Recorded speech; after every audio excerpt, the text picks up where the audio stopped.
Assalamu alaikum. Awali ya yote tumshukuru Mwenyezi Mungu kwa kutujalia kusafiri salama kutoka Dar es Salaam hadi kufika hapa visiwani Zanzibar kwa ajili ya kuja kufanya mkutano huu na ndugu zetu waandishi wa habari wa hapa Zanzibar na waandishi wa habari wa Tanzania bara kwa ajili ya kuzungumza mawili matatu kuelekea katika mchezo wetu wa tarehe 20, mchezo wa nusu fainali ya kombe la shirikisho barani Afrika. Lakini awali ya yote nianze kwa kuomba radhi kidogo, sauti yangu haiko sawa sawa, lakini naamini mtanisikia na tutaelewana. Ndugu zangu waandishi wa habari ambao mko hapa ukumbini, ndugu zangu wana Simba ambao mnatufuatilia mubashara hivi sasa kutokea Azam TV pamoja na chaneli ya Simba Sports Club ya YouTube, niseme tu kwamba tuko hapa kwa lengo kuu moja la kuzungumza nanyi kuelekea mchezo wetu wa kwanza wa nusu fainali ya kombe la shirikisho Afrika baina ya Simba Sports Club dhidi ya Stellenbosch kutoka Afrika Kusini. Mchezo wetu dhidi ya Stellenbosch unatarajiwa kupigwa siku ya tarehe 20, siku ya Jumapili ya mwezi huu wa 4 saa 10 kamili jioni katika uwanja wa Amani Complex. Ziko sababu nyingi ambazo zimetufanya kuhamishia ama kuleta mchezo huu hapa, lakini kubwa kabisa ni kufungiwa kwa uwanja wa Benjamin Mkapa ambao kila mmoja alishuhudia mechi yetu ya robo finali na Al Masry.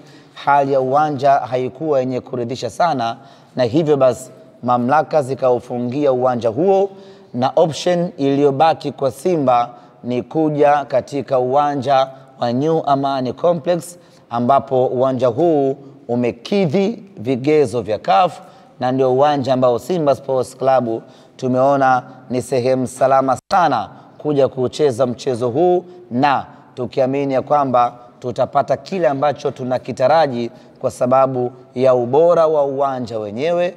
Lakini kama haitoshi, Zanzibar ni second home ya Simba Sports Club. Kwa hiyo tuko nyumbani tukitarajia kufanya yale ambayo tunakusudia kuyafanya katika uwanja huu. Kikosi cha Simba kinataraji kuwasili kesho Jumatano. Tutaondoka Dar es Salaam saa 3 na kufika hapa majira ya saa 5, na tutakuwa hapa kuanzia hiyo kesho Jumatano mpaka siku ya mchezo wetu. Tumeamua kuja kuweka kambi yetu hapa hapa kujiandaa na kufanya maandalizi kuelekea katika mchezo huo. Tulionelea tuje hapa mapema ili wachezaji waanze kabisa kuzoea kila kitu kinachohusiana na Zanzibar, ili ikifika siku ya mchezo wachezaji wawe familia kabisa na mazingira ambayo tunakwenda kukutana nayo siku ya tarehe 20. Wapinzani wetu Stellenbosch mpaka sasa bado hawajatupa taarifa rasmi wanawasili lini. Kwa hiyo tunasubiri kusikia kwao kama watakuja moja kwa moja hapa Zanzibar ama watapitia Dar na kuja huku. Tukishapata taarifa yao tutakuja kuwajulisha ili ratiba nyingine ziendelee. Simba Sports Club tunacheza nusu fainali ya kombe la shirikisho barani Afrika baada ya miaka mingi sana kupita. Mara ya mwisho Simba kucheza hatua ya nusu fainali ni mwaka 1993. Ni miaka mingi imepita. Baada ya jaribu nenda na rudi, hatimaye mnyama amerejea tena kwenye hatua ya nusu fainali. Baada ya kujaribu na kushindwa kwa takriban mara 5 mfululizo, mara hii ya 6 tumefanikiwa kufuzu na kuingia hatua ya nusu fainali. Sisi Simba Sports Club, kuanzia bodi ya wakurugenzi, management pamoja na mashabiki, tunayo furaha kubwa mno kufanikiwa kuingia hatua ya nusu fainali. Hii ni hatua muhimu sana kwetu kwa sababu inaongeza profile ya klabu yetu, inakuza profile ya klabu yetu. Nyote mmeona baada ya Simba kufanikiwa kuingia hatua ya nusu finali, tumepanda viwango vya ubora vya CAF kutoka nafasi ya 7 mpaka nafasi ya 4 hivi sasa. Ni juhudi ambazo zimeanzia mbali, ni juhudi ambazo zimeambatana na kuanguka na kusimama, na hatimaye hii leo tumefikia nafasi ya 4. Lakini nafasi ya 4 bado sio malengo ya Simba Sports Club. Nusu finali bado sio malengo ya Simba Sports Club. Nusu finali ni sehemu ya mapito ya Simba. Nafasi ya 4 ni sehemu ya mapito ya Simba Sports. Tunaitamani sana nafasi ya kwanza Afrika. Inawezekana ikawa ngumu kutokana na yule ambaye anashikilia nafasi hiyo hivi sasa, kwa maana Al Ahly, lakini lazima tujaribu kumsogelea. Kwenye kujaribu kumsogelea, maana yake tunaweza tukafika nafasi ya 2, tukafika nafasi ya 3, na kazi hiyo inaanza tarehe 20 ya mwezi huu wa 4 katika dimba la Amani. Imani yetu ni kwamba tukifanikiwa kuvuka na kwenda hatua inayofuata, kwa maana hatua ya fainali, tutakuwa tumepiga hatua kubwa zaidi kwenye ubora wa kafu, na hayo ndiyo malengo ya Simba Sports Club. Kuelekea katika mchezo wetu huu dhidi ya Stellenbosch, wako watu ambao wameshaingiwa na ubaridi kwa sababu tu tumehama kutoka Benjamin Mkapa tumekuja uwanja wa Amani. Wengi wana imani kubwa ya kwamba Simba ana uwezo wa kufanya vizuri anapokuwa katika dimba la Benjamin Mkapa. Imani ya kwamba Benjamin Mkapa hatoki mtu imewaingia na kuwavaa wana Simba. Hawa ndio ambao wanapata mashaka kuhamia uwanja wa Amani. Simba ataendelea kufanya ubaya ubwela kama kawaida kuhamia uwanja wa Amani. Simba ataendelea kuwa na ubora wake ule ule kuhamia uwanja wa Amani. Simba tutaweza kuvuka na kwenda hatua ya fainali. Kila mmoja anaamini hii ingewezekana kama ingekuwa Benjamin Mkapa, kwa sababu pale ni sehemu ambayo Simba tunakuwa hatueleweki ni kiumbe cha aina gani. Niko hapa kuwaambia, kuwahakikishia na kuwatoa hofu wana Simba, na niwaambie tu ya kwamba shehe ndiye ambaye amebadilika, kanzu ndiyo ambayo imebadilika, lakini shehe wetu ni yule yule. Tumehama kutoka Benjamin Mkapa, tumehama kutoka Tanzania bara na kuja uwanja wa Amani, lakini mnyama ni yule yule, na atakayo kwenda kuyafanya ni yale yale, na malengo yetu ni yale yale, kuvuka nusu finali kwenda hatua ya finali. Malengo yetu ni yale yale, kumfanya vibaya Stellenbosch hapa katika uwanja wa Amani. Kwa hilo asitokee mwana Simba akawa na wasiwasi unalo ya kwamba tumehamia uwanja mwingine, makali ya Simba yatapotea ama ubora wa Simba utapotea. Ni wahakikishie wana Simba ya kwamba Simba ni ile ile. Hata tungeenda kuchezea chini ya bahari, Simba ubora wake ni ule ule. As long as ni ardhi ya Tanzania, Simba tunakwenda kufanya yale yale. Kwa mtu asiwe na mashaka hata kidogo. Ambacho tungemfanya Stellenbosch katika uwanja wa Benjamin Mkapa ndicho ambacho tunakwenda kumfanya hicho hicho katika uwanja wa New Amani Complex. Kwa hiyo wala wasiwe na wasiwasi wao. Jukumu lao la msingi ni kuja tu uwanjani, mengine yote watuachie sisi. Ndugu zanguni waandishi wa habari, kauli mbiu yetu katika mchezo wetu wa robo finali kwenda nusu finali, tulisema hii tunavuka. Tuliweka wazi kwamba hii tunavuka kwa sababu tulihitaji kweli kuvuka kutoka robo finali kwenda nusu finali. Na sisi kwetu hatua ya nusu finali mwaka huu ilikuwa ni kitu muhimu kweli kweli. Niliwahi kueleza ya kwamba katika mechi hile tumeweka kila kitu mpaka uhai wetu kuhakikisha kwamba tunavuka, tunakwenda hatua ya nusu finali. Nguvu kubwa, kazi kubwa, juhudi kubwa, maarifa makubwa yalitumika kuhakikisha kwamba Simba anatoka robo fainali anakwenda nusu fainali. Ni hatua ambayo kila mwana Simba alikuwa na iota siku moja klabu yake ifikie hatua hiyo. Asante Mungu, tumefanikiwa, tumeingia hatua ya nusu fainali. Je, baada ya kuingia nusu fainali tunafanyaje sasa? Tunakwenda na kauli mbiu gani sasa?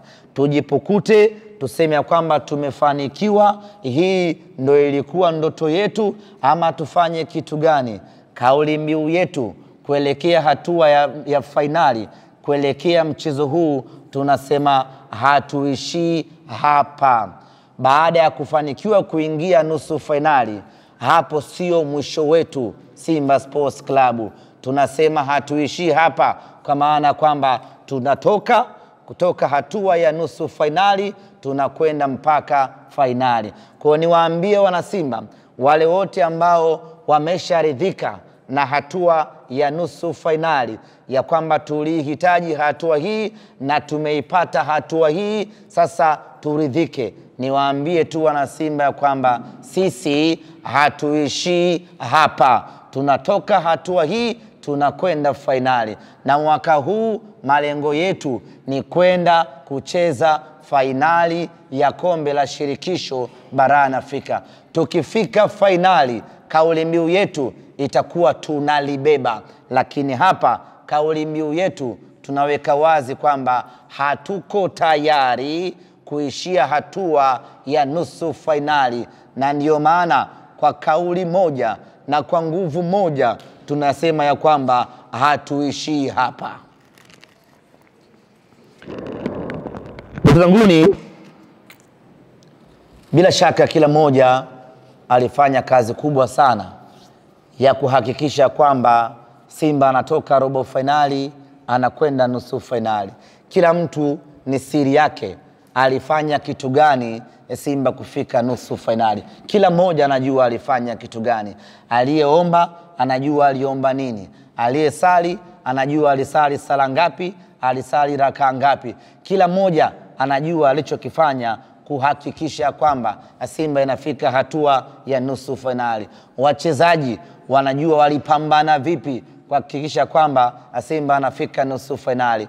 Viongozi wamepambana kwa kiwango gani, wanajua wao kuhakikisha kwamba Simba anafika nusu fainali. Benchi la ufundi wanajua walitumia mikakati gani na mbinu gani ya kuipeleka Simba nusu fainali. Nusu fainali tumefika. Rai yangu, wito wangu, kila alichofanya mtu kuitoa Simba robo fainali, kuipeleka nusu fainali, kwenye mechi hii ya kuitoa Simba nusu fainali, kuipeleka fainali, afanye mara tatu yake. Kama aliomba, basi azidishe maombi mara tatu yake. Kama alisali, basi azidishe sala mara tatu yake.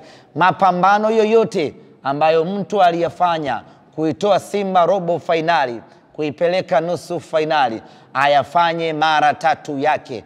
Wachezaji wetu, nguvu waliotumia kwenye robo fainali, kwenye mchezo wa nusu fainali, watumie nguvu hiyo mara tatu yake. Viongozi wetu, mapambano walioyafanya kuitoa Simba robo fainali, kuipeleka nusu fainali, wafanye mapambano hayo mara tatu yake. Yaani kila mmoja azidishe mara tatu mapambano yake kuhakikisha kwamba Simba Sports Club anakwenda kucheza nusu fainali ya kombe la shirikisho Afrika msimu huu. Inawezekana sana Simba kucheza fainali kwa sababu timu hiyo tunayo, ubora huo tunao, na kila kitu kimekaa vizuri kwa upande wetu. Na kama haitoshi, fainali tunaanzia ugenini, tunamalizia nyumbani. Haleluya! Tunakosaje ubingwa mwaka huu mwana Simba? Kwa hiyo kazi kubwa ya kufanya iko hapa kwenye hatua ya nusu fainali. Tunaanzia nyumbani, tunakwenda kumalizia ugenini. Tunapaswa kufanya kila kinachowezekana katika mchezo wa tarehe 20. Kazi yote imalizikie hapa, shughuli yote imalizikie hapa. Matokeo mazuri tutakayopata katika mchezo huu, tukienda Durban, Afrika Kusini, tunakwenda kumalizia mechi ya pili. Wakati huo tayari mnyama ana uhakika wa kucheza fainali. Kwa ndugu zangu wana Simba, hii sio mechi ya mtu mmoja. Hii sio mechi ya viongozi, na wala hii sio mechi ya wachezaji. Hii ni mechi ya kila mwana Simba. Kila mwana Simba aicheze hii mechi kadri anavyoweza, mara 3 ya nguvu aliyokuwa nayo, kuhakikisha kwamba mnyama anatoka nusu fainali, anakwenda fainali. Na kwa hapa sasa, na kwa mechi hii sasa, tunatakiwa kuunganisha nguvu ya visiwani na nguvu ya bara, ziwe zote kwa pamoja, tumpeleke mnyama fainali. Hiyo inawezekana sana. Mechi inakuja kuchezwa Zanzibar. Wenyeji wetu ni watu wa Zanzibari. Wao wana kazi kubwa ya kufanya, kuhakikisha ya kwamba wanaipeleka Simba fainali. Na kwa hilo mimi sina mashaka nalo. Nitoe rai, nitoe wito, nitoe ombi kwa Wazanzibari wote, hasa wa Simba, kuhakikisha ya kwamba tunashikamana, tunapambana, tunafanya kila kinachowezekana, mnyama anakwenda nusu fainali. Niliwahi kusema katika mazungumzo yangu ya kwamba kila wakati wana historia yao. Wenzetu wana Simba, wenzetu wana historia ya kuipeleka Simba fainali mwaka 1993. Mwaka 2025 tunatakiwa kuandika na sisi historia yetu, ambayo itakuwa ni kuipeleka tena Simba fainali, lakini sio tu fainali, na kuchukua na ubingwa wenyewe. Kwa hiyo hii imekuja wakati muafaka na sisi kuandika historia yetu ya kuipeleka Simba fainali. Kuandika historia ya taasisi kubwa kama Simba haiandikwi na upande mmoja, haiandikwi na mtu mmoja, inaandikwa na jamii nzima iliyozunguka taasisi hiyo. Hapa na wazungumzia wanasimba. Wanasimba wote wa dunia nzima wana jukumu la kuipeleka Simba nusu fainali, ili na sisi tuache historia ya kwamba katika kipindi chetu cha uhai Simba iliwahi kufika fainali ikiwa mikononi mwetu. Kwa hiyo kuanzia sasa kila mwana Simba atambue ya kwamba analo jukumu hilo la kuipeleka Simba fainali. Na tuna kila sababu ya kuumaliza mchezo huu katika uwanja wetu wa nyumbani. Tuna kila sababu ya kuhakikisha ya kwamba tunapata matokeo mazuri katika uwanja wetu wa nyumbani. Tuna kila sababu ya kuua hii mechi katika uwanja wetu wa nyumbani. Tufanye kila kinachowezekana kufanywa, mnyama apate matokeo mazuri katika uwanja huu wa Amani. Tukienda katika mechi ya marudiano, twende tukamalize kazi, mnyama aende fainali. Mpinzani wetu Stellenbosch sio mpinzani wa kumbeza. Ni kweli ni timu ngeni katika soka la Afrika, lakini mpaka anafika nusu fainali, manake kuna kazi kubwa ambayo ameifanya na kuna ubora aliyokuwa nao uliomfikisha hapa hatua ambayo amefika. Kwa hiyo hatupaswi kumchukulia poa hata kidogo. Kwanza kila mwana Simba anapaswa kushtuka, amewezaje kumtoa Zamalek ambaye ni bingwa mtetezi. Nina imani hapa kila mwana Simba alikuwa anapiga hesabu ya kwamba nusu fainali ni sisi na Zamalek. Kila mwana Simba alikuwa na imani hiyo, lakini baada yake tukaja kupata matokeo ya kushtukiza. Tena Zamalek akiwa nyumbani kwao Misri amefia pale pale mbele ya Stellenbosch. Hii peke yake inapaswa kutufanya sisi wana Simba kuamka sasa. inapaswa kutufanya sisi wanasimba kufikiria mara mbili aina ya mpinzani ambaye tunakwenda kukutana naye. Hajamtoa Zamalek kwa bahati mbaya, hajafika nusu fainali kwa bahati mbaya. Ana ubora uliomfikisha hapo. Kuna miaka ya nyuma huko, kuna timu ziliwahi kufika nusu fainali ikiwa iko hoi. Ni tofauti kabisa na Stellenbosch. Amefika nusu fainali kwa ubora aliyokuwa nao. Na Waswahili wanasema ukimuona tembo juu ya mti, basi kuna namna ambayo imemfikisha hapo. Yaani usije kumuona tembo juu ya mti alafu ukachukulia poa. Lazima ujiulize mara mbili amefikaje hapo juu ya mti. Kwa huyu Stellenbosch kufika kwake nusu fainali, lazima wanasimba tufikirie mara mbili amefikaje juu ya mti, amefikaje nusu fainali. Ukimuona nyani mjini katikati posta, yuko na mtu wake huyo. Usifikiri amepotea njia tu, lazima tumtafute nani kamleta nyani posta.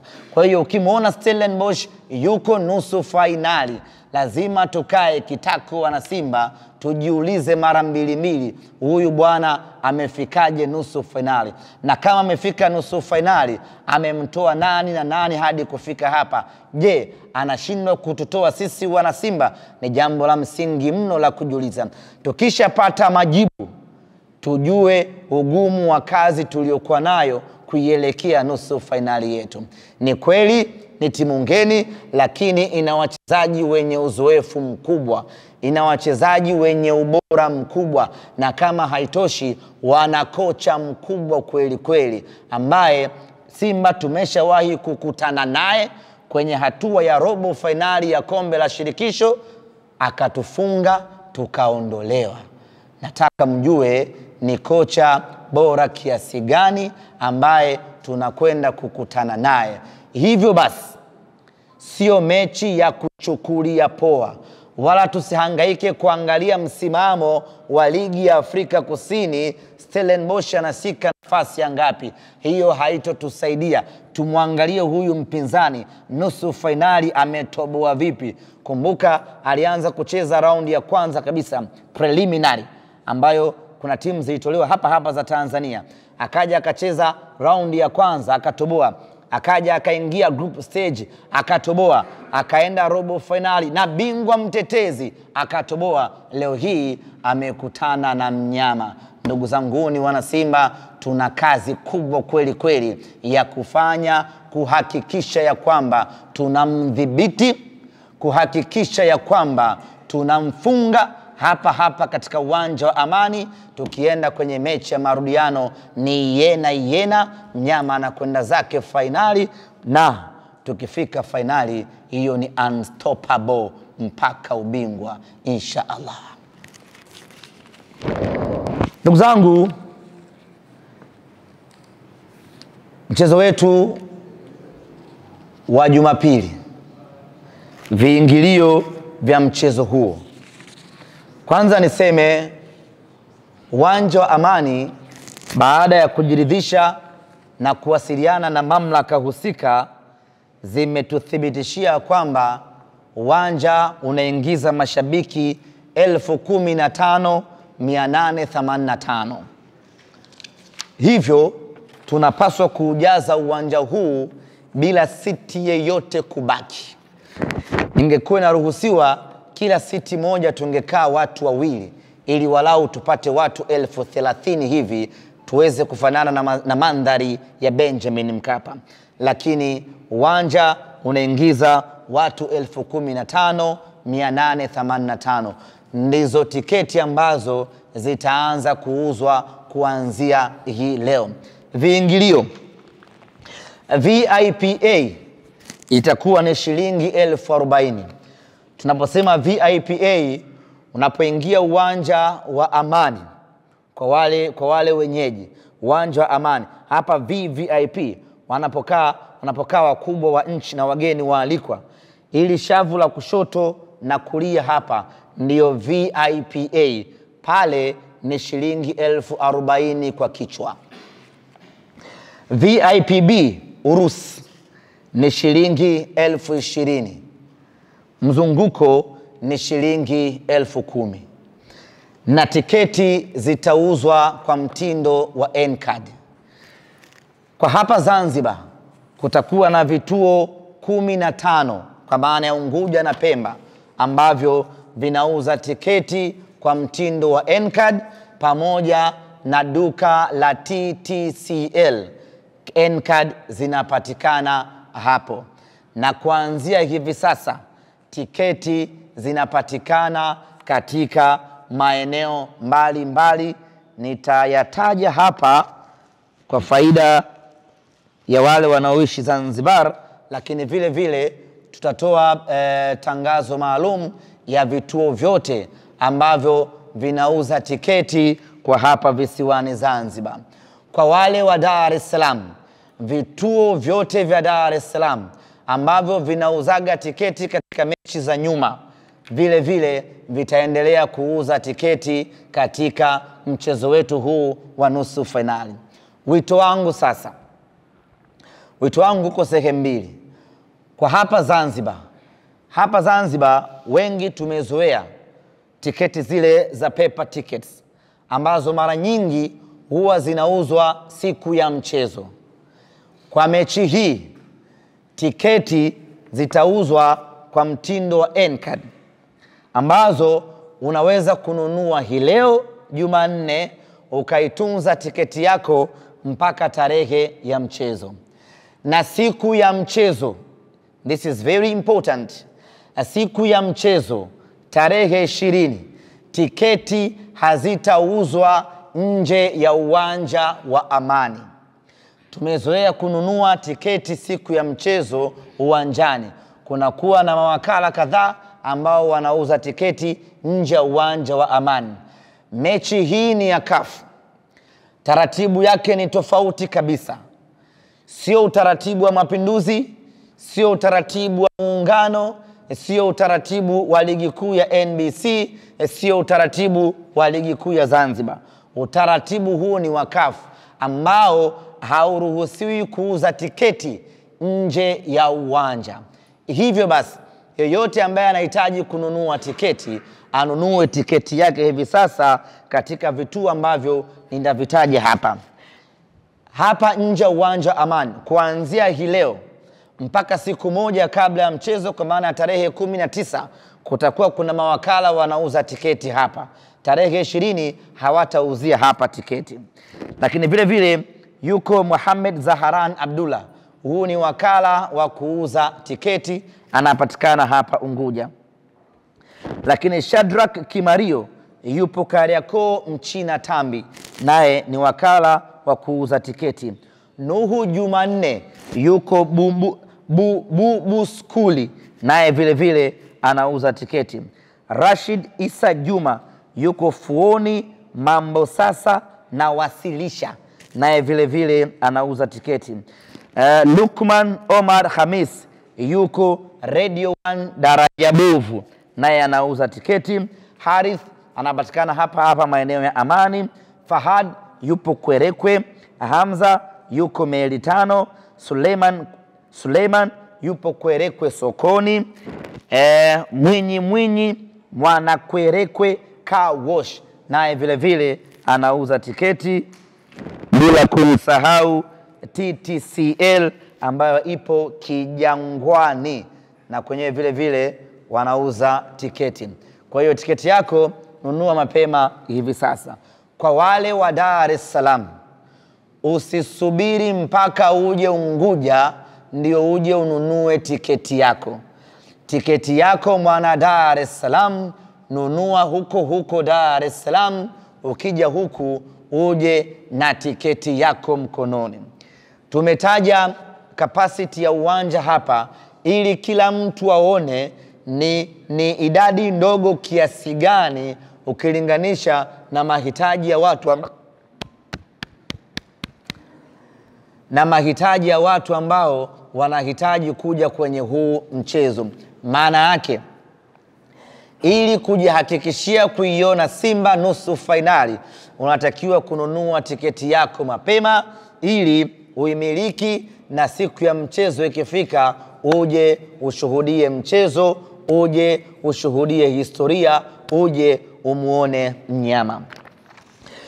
Kama ambavyo nimesema, mechi hii inapigwa katika uwanja wa Amani hapa Zanzibar, na wenyeji wetu ni watu wa Zanzibar kabisa, ambaye hujawahi hata kumfikiria kama yupo kiumbe wa aina hiyo. Kwa hiyo basi, ndugu zangu wa Zanzibari, niwaambie tu ya kwamba tarehe 20 mnakwenda kushuhudia kila kitu kipya katika uwanja wa New Amani Complex. Hii sio mechi ya mtu kukosa.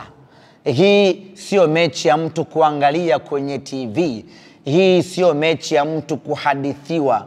Hii ni mechi ambayo kila mtu anatakiwa aitazame kwa macho yake ya nyama, na tarehe 20 kila mtu atakwenda kuiona Simba ninayoizungumzia hapa.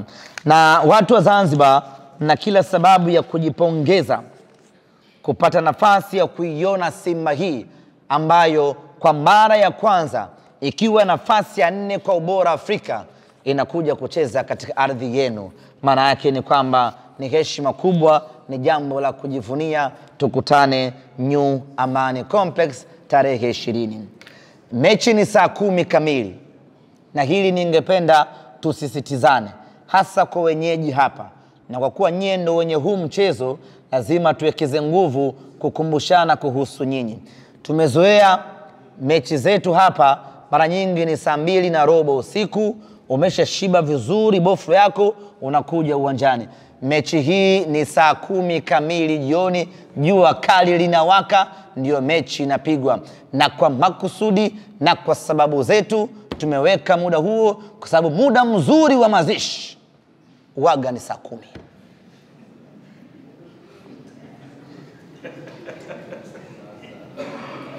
Menelewa eh?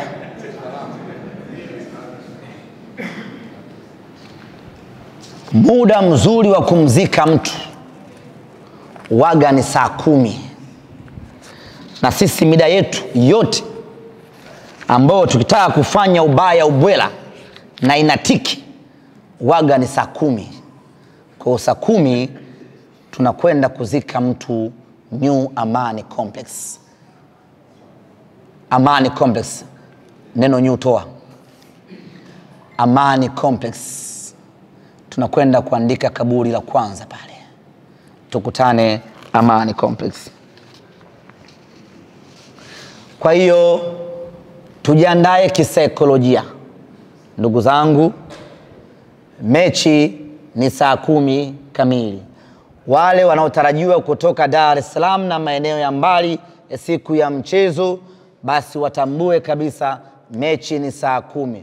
So nafika hapa, aya, nilijuaga ile saa 2:15. Tusiishi kwa kukariri.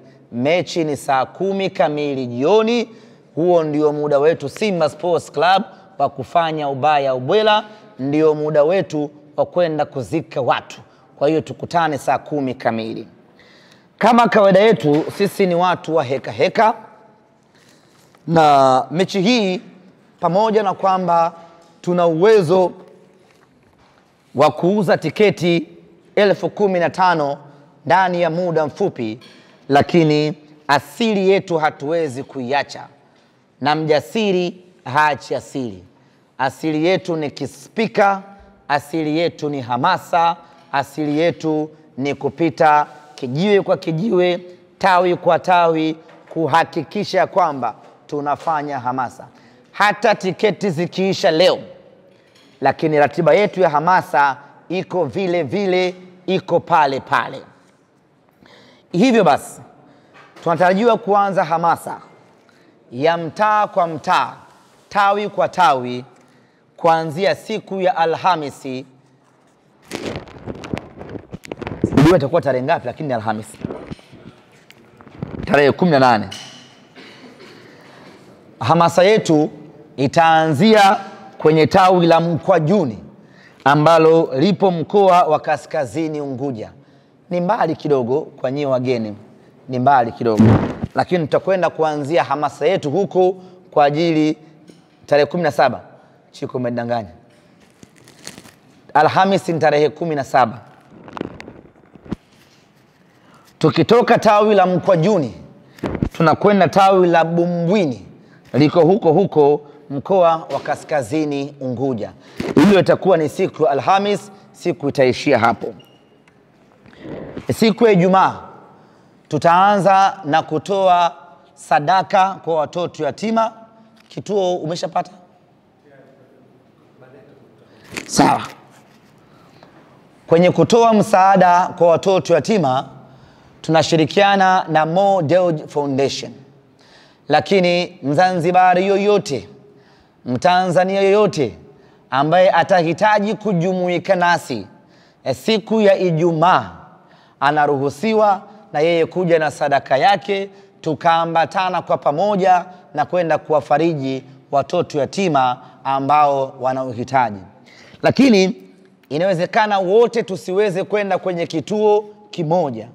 Hivyo basi wanasimba kutoka maeneo tofauti tofauti, kwenye maeneo yao, kwenye mitaa yao, kwenye matawi yao, wanaweza wakajikusanya pamoja wakaenda kutoa misaada kwenye watu wenye mahitaji maalum.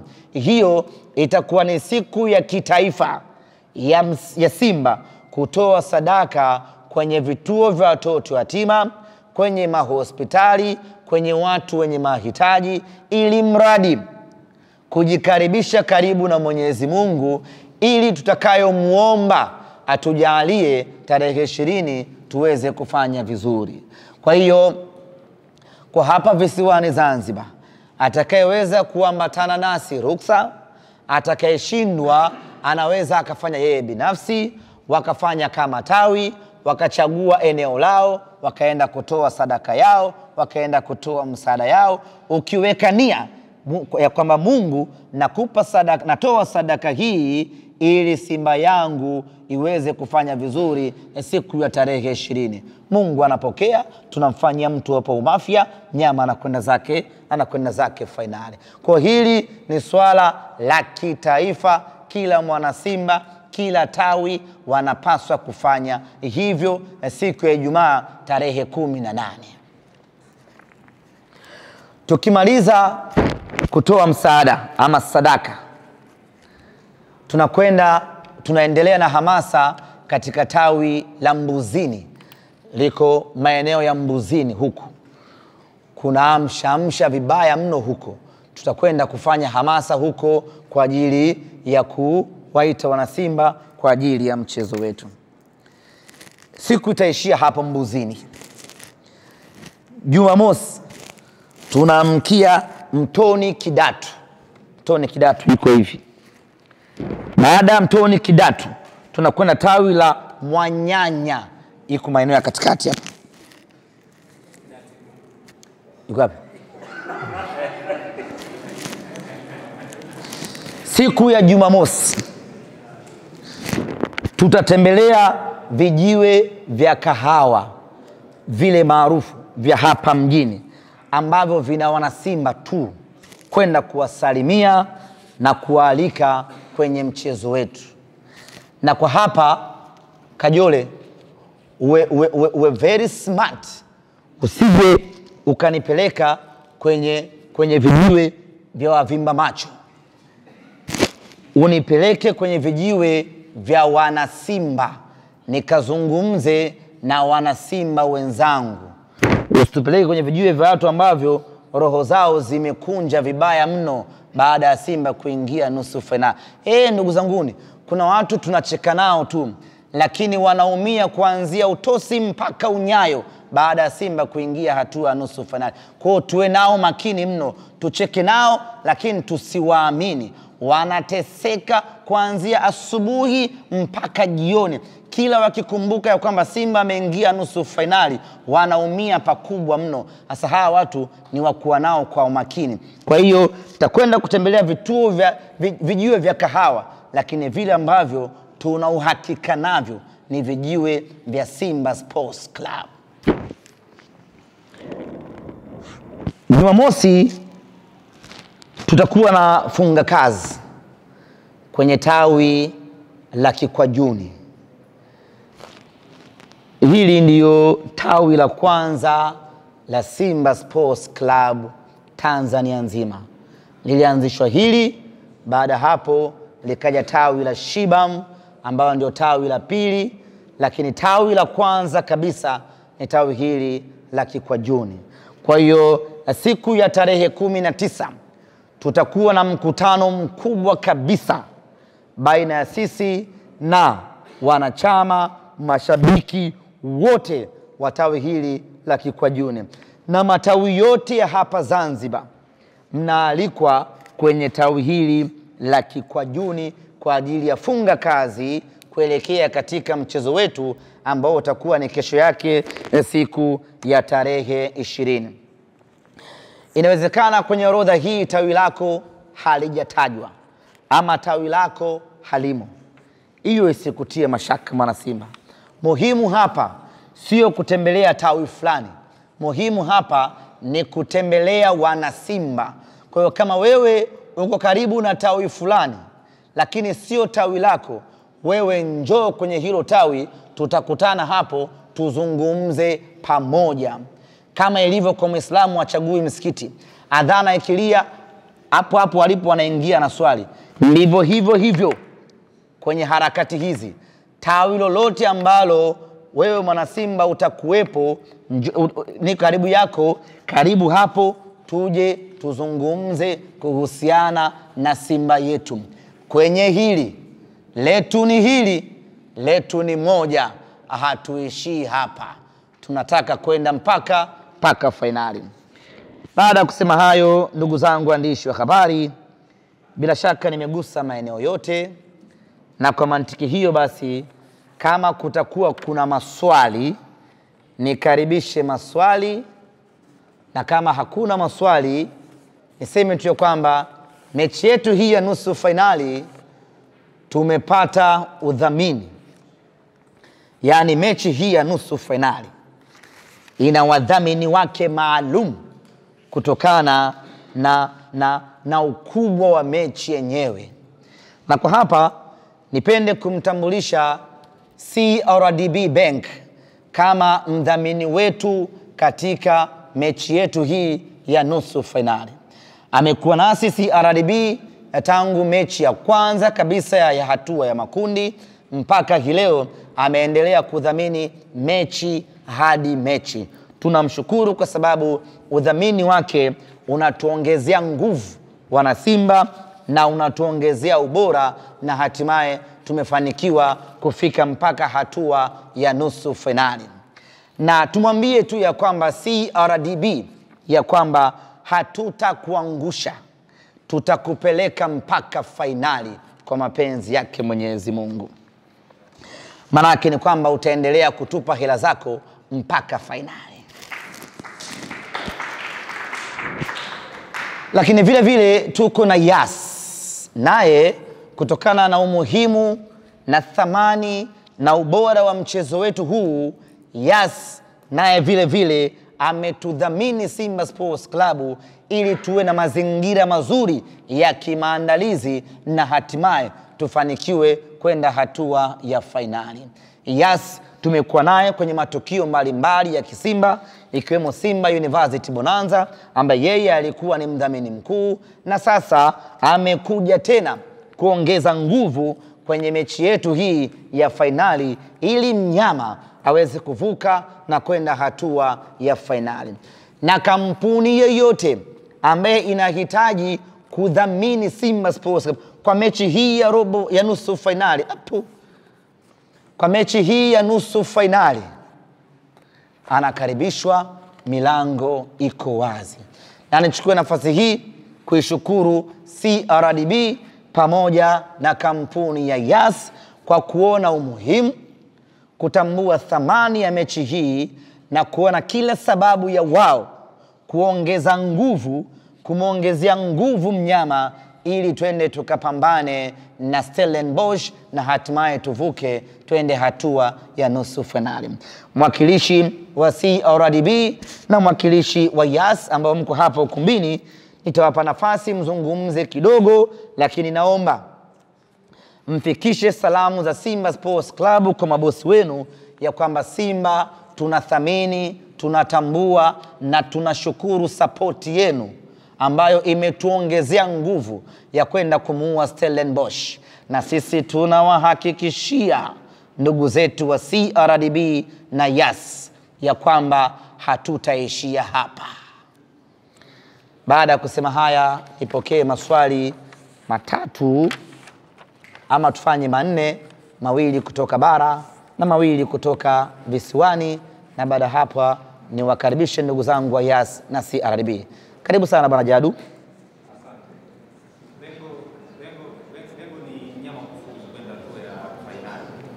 Lakini mimi natamani kufahamu, bila shaka nyama anacheza mara ya mwisho kwenye dimba hili ilikuwa ni nyasi bandia 100%.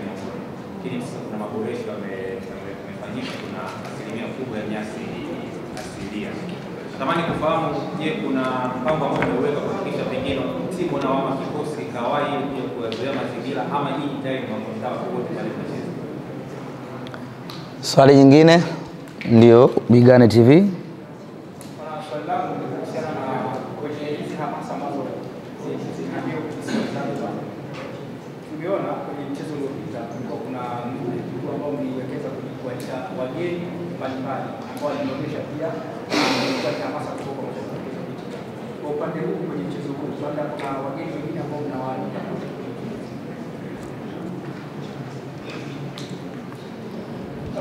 Mimi swala langu ni moja tu. Ndio. Viongozi wa klabu kubwa nchini Tanzania, Simba na Yanga, kwa nini hamui kitu kimoja katika masuala ya kitaifa? Tumeona kwamba Yanga ikicheza, baadhi ya mashabiki walikuwa kabisa Yanga, Simba wakicheza wanaikana, Yanga ikicheza inakandamizwa na Simba, Simba ikicheza inakandamizwa na Yanga. Hii inaonekana kama tukiwa kitu kimoja Tanzania kwa jambo la kitaifa tutapata mafanikio makubwa. Wenzetu Misri kitu kimoja, na tukenda na shirikiana wote pamoja. Kwa hiyo tunapoishi wa Tanzania. Faruk Karim, nafasi ya upendeleo. Swali? Ndio kwa jibu. Tumalizie la 4. Moja la visiwani. Amna la visiwani. Ndio Bakar Mohamed, Bomba FM, ndio.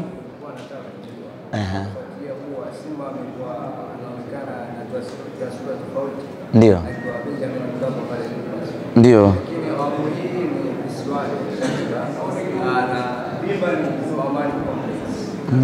Kwa hiyo nilikuwa nataka kujua tuko wako nyumbani, lakini kama hii wameandaliwa wachezaji mazingira mazuri kiasi gani, lengo kuizoea hiyo hali kwa haraka na ikiwezekana kufanya. Ndio. Bwana msemaji, umezungumzia kuhusiana na hamasa kutaja vituo vingi ambavyo tunajua kwa wanasimba ambao wako Pemba wameandalia Pemba mbali. Nadhani tujibu haya maswali. Jadu anauliza mara ya mwisho Simba Sports kucheza uwanja wa Amani ilikuwa ni nyasi bandia. Sasa hivi kuna nyasi asilia. Je, mpango ukoje kuhakikisha kwamba timu inakuja mapema ili kuzoea nyasi asilia? Niseme tu ya kwamba nyasi asilia tangu tumeanza mashindano yetu Simba Sports, kuanzia hatua ya kwanza hadi kufika hapa, hatujacheza katika uwanja wa nyasi bandia. Maana yake ni kwamba sisi tuna uzoefu mkubwa na uwanja wa nyasi asilia. Kwa tunakuja kucheza katika mazingira ambayo tayari tunayajua, tayari tumeyazoea. Lakini kama haitoshi, timu inakuja kesho. Though hatutofanya mazoezi katika uwanja wa Amani, lakini tutafanya mazoezi katika kiwanja ambacho kinafanana asili yake na uwanja wa Amani, ili wachezaji waweze kuzoea ile comfortability ya nyasi za uwanja wa Amani. Kwa hilo lisikutie mashaka. Uliza nini? Wageni nini? Mechi ya robo finali anauliza, tulialika wageni wengi sana, jambo ambalo lilileta hamasa kubwa. Uko sahihi, na katika mechi hii mwendo ni ule ule. Never change the winning team. Kwa hiyo basi, kwa kuwa mbinu ile ilitupa mafanikio makubwa hasa kwenye hamasa, maana yake tutaendelea kuitumia mbinu ile ile. Hii ni kusema ya kwamba tutaendelea kutangaza wageni ambao tutawaalika katika mchezo wetu wa tarehe 20. Tupiane subira, leo ndo kwanza Jumanne. Swali moja kutoka hapa visiwani Zanzibar. Kaka mkubwa anauliza, kwa nini vilabu vya Tanzania hamui kitu kimoja napocheza na vilabu vya nje?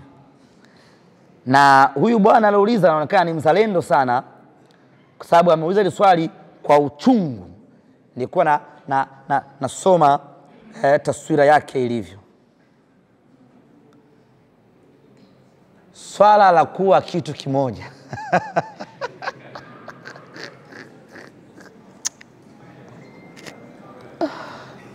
Mungu. Ili bwana naomba nisilijibu, kwa sababu mimi nina imani yangu juu ya swala la kitu kimoja. Kwa hiyo nisingalijibu hapa ikahesabia kama ni msimamo wa klabu. Inawezekana klabu ikawa na msimamo wake, lakini mimi nina imani yangu juu ya masuala haya ya kuwa kitu kimoja. Lakini nitakupa tu mfano mdogo na mwepesi. Mwaka juzi tulienda kucheza Morocco na Raja Casablanca. Wydad Casablanca ambao ni wapinzani wakubwa wa Raja Casablanca wakatupa uwanja wa kufanyia mazoezi na wakasema, mkihitaji chochote tuambieni, tuko tayari kuwasaidia. Mwaka uliofuata tukaenda kucheza na Wydad Casablanca. Raja wakafanya hivyo hivyo. Umeelewa umepata concept Kwa hiyo kwa hapa nyumbani Tanzania kuwa kitu kimoja naomba nisiijibie, lakini huko nje haya mambo yanafanyika kwa namna hiyo. Yes. Zamalek ukienda kucheza na Al Ahly, Zamalek wanajitanabaisha kabisa, wafungeni hao. Yote kwa yote, huu ni ushindani. Kwa hiyo lazima watu washindane. Lakini kitu kimoja cha msingi ambacho wenzetu hawafiki na kufanya ni kufanya figisu ili mpinzani wako wa ndani ashindwe. Hiyo wenyewe huwa hawafanyi. Anakuambia tu bana, mfungeni yule, yeye anakazake pembeni. Tofauti na hapa ambao kuna ambao wanajivisha kabisa sasa na kujifanya wao ni wapinzani, wanawasaidia. Hiyo inaweza kawa na changamoto. Kwa hiyo majibu yangu hayo naomba ushiriki nayo, ila tukitoka hapa nitakwambia mimi nina mtazamo gani kuhusiana na kuwa kitu kimoja. Usiandike lakini. Swali la mwisho amezungumza ndugu zangu Muhammad hapa kutoka Bomba FM. Anasema, mmezoea Benjamin Mkapa, leo mnakuja Amani, amuoni kuna kitu kinapungua kwenye timu yenu? Nadhani nimeelezea vizuri hili hapo awali, lakini niseme tu, Simba ni Simba. Simba wa Serengeti ndio Simba wa Mikumi, na ndio Simba wa Selu, na ndio Simba wa Tengeru, ndio Simba wa everywhere. Yani huwezi kukutana na Simba ukasema huyu ni Simba wa Serengeti, hawezi kunidhuru. Simba wa hivyo hayupo. Na kwa Simba hii, Afrika yote iko mkononi mwetu. Popote tunapoenda, sisi tunatamba na kutawala. Sembuse hapa Zanzibar nyumbani kwetu kabisa, tunaelewana hadi lugha. Kwa sisi tuko nyumbani, hatuna mashaka na Zanzibar, hatuna mashaka na amani, na yote ambayo tulipanga kuyafanya Benjamin Mkapa, tutayafanya hapa Amani bila mashaka ya aina yeyote yale. Na mbuzi tutasafirisha. Faruk, Karim, kwa heshima yako tu, ulishakataa mwanzoni, una swali? Ndio.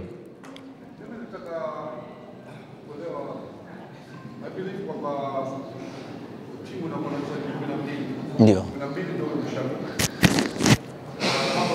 Fikia mwisho, lakini kuna jambo la msingi sana ningependa kusisitiza, nalo linahusiana na amani, utulivu na ustaarabu katika mchezo wetu wa nusu finali.